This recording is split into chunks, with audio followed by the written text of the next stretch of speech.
This is Ramji and welcome to Lord Star. Discuss करेंगे child development and pedagogy, बाल विकास और शिक्षण शास्त्र में चैप्टर ग्रोथ एंड डेवलपमेंट से है। क्वेश्चन सीरीज चल रहा था जो चैप्टर 04 आज है। कुछ 29 क्वेश्चन हमने डिस्कस किया था अपने पिछले वीडियो में। आज 30वां क्वेश्चन से स्टार्ट करते हैं।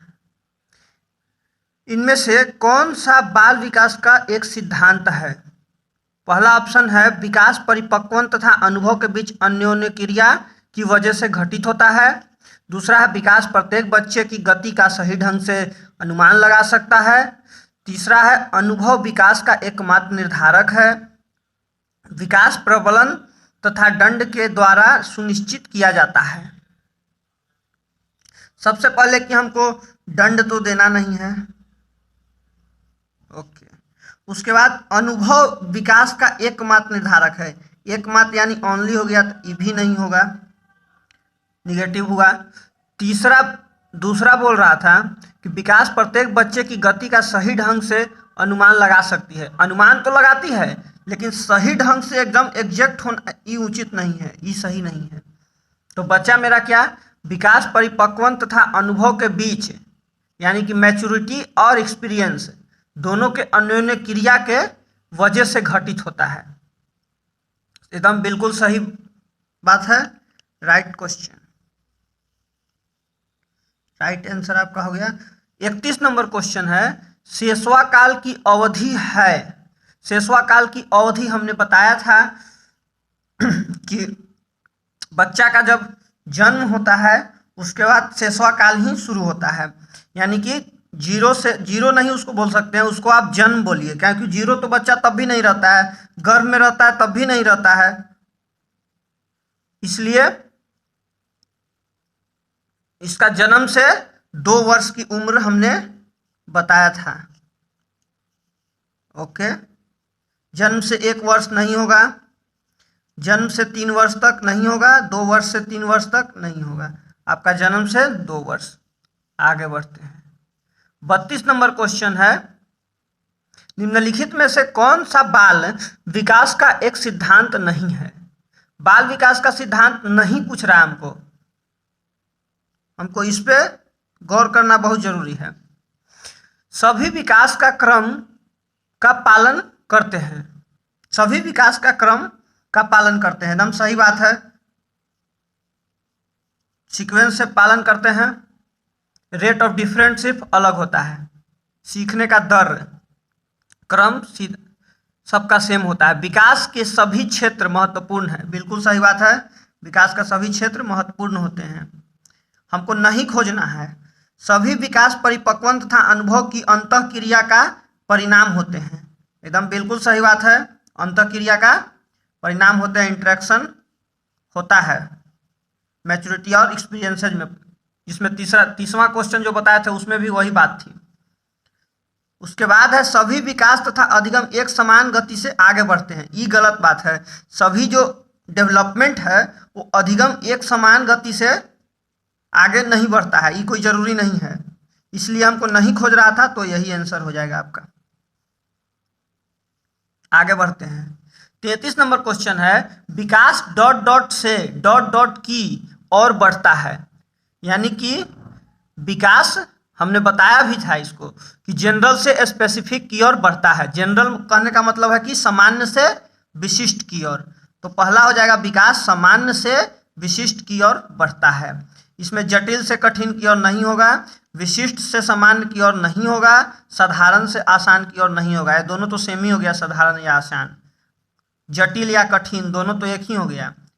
अब विशेष से सामान्य की ओर नहीं जाता है, सामान्य से विशिष्ट की ओर जाता है। इसलिए ऑप्शन नंबर 1 हो गया आंसर।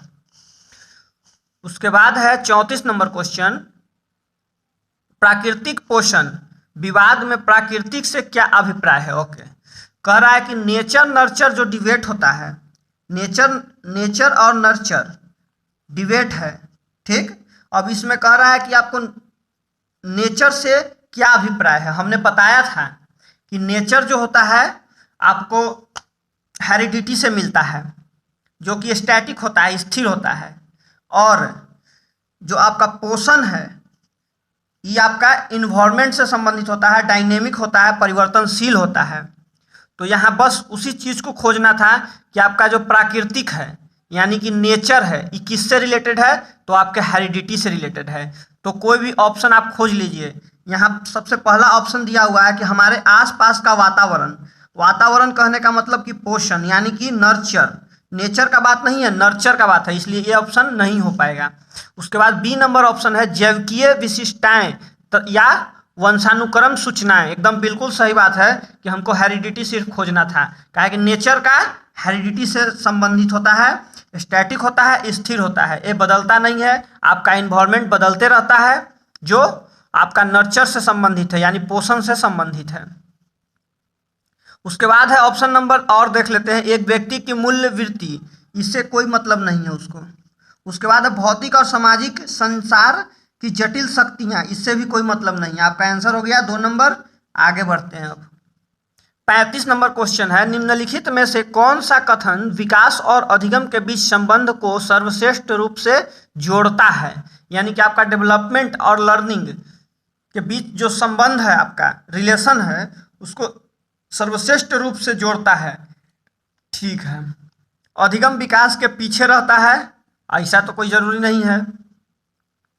अधिगम और विकास समानार्थक परिभाषित शब्द है, ये भी कोई जरूरी नहीं है। अधिगम और विकास एक जटिल तरीके से अंतर संबंधित है। ठीक है, विकास अधिगम से स्वतंत्र है। विकास जो है अधिगम से न स्वतंत्र है, न आपका अधिगम विकास के पीछे रहता है, न आपका अधिगम और विकास समानार्थक और परिभाषित शब्द है। ये आपका अधिगम और विकास जो है एक जटिल तरीके से इंटर रिलेटेड है। आपका ऑप्शन नंबर सी आंसर होगा इसमें। उसके बाद चलिए नेक्स्ट क्वेश्चन, इनमें से कौन सा विकास का एक सिद्धांत नहीं है। ओके, विकास केवल संस्कृति से शासित और निर्धारित होता है, ऐसा कुछ नहीं है। सबसे पहले तो इसमें केवल है, इसको छांट ही दीजिए। उसके बाद विकास जीवन पर्यंत होता है, सही बात है, जीवन पर्यंत तो होता है। उसके बाद विकास वंशानुक्रम और पर्यावरण दोनों से प्रभावित होता है, एकदम सही बात है। उसके बाद है विकास संशोधन योग्य होता है, एकदम सही बात है।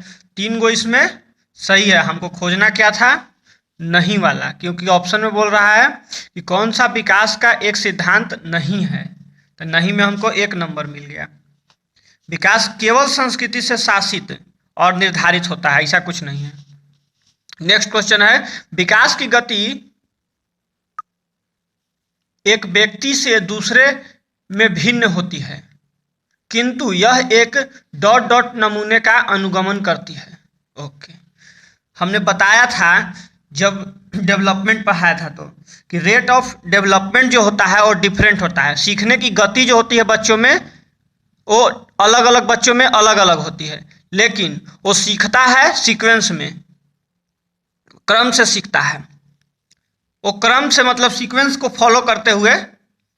ठीक है, अब क्वेश्चन क्या कह रहा है कि विकास की गति एक व्यक्ति से दूसरे व्यक्ति में भिन्न होती है, एकदम सही बात है, रेट ऑफ डिफरेंट का बात कर रहा है, किंतु यह एक सीक्वेंस को फॉलो करती है। ठीक है, यानी कि क्रमबद्ध और व्यवस्थित नमूने का अनुगमन करती है। इसमें एक ही ऑप्शन है क्रमबद्ध सीक्वेंस के बारे में जो बता रहा है, अव्यवस्थित इसमें नहीं होगा, निगेटिव है। और उसके बाद अप्रत्याशित, ये भी निगेटिव है, एड़ी से चोटी कुछ नहीं होता है, इसलिए आंसर आपका हो गया क्रमबद्ध और व्यवस्थित। थैंक यू दोस्तों, मिलते हैं नेक्स्ट वीडियो में, तब तक धन्यवाद।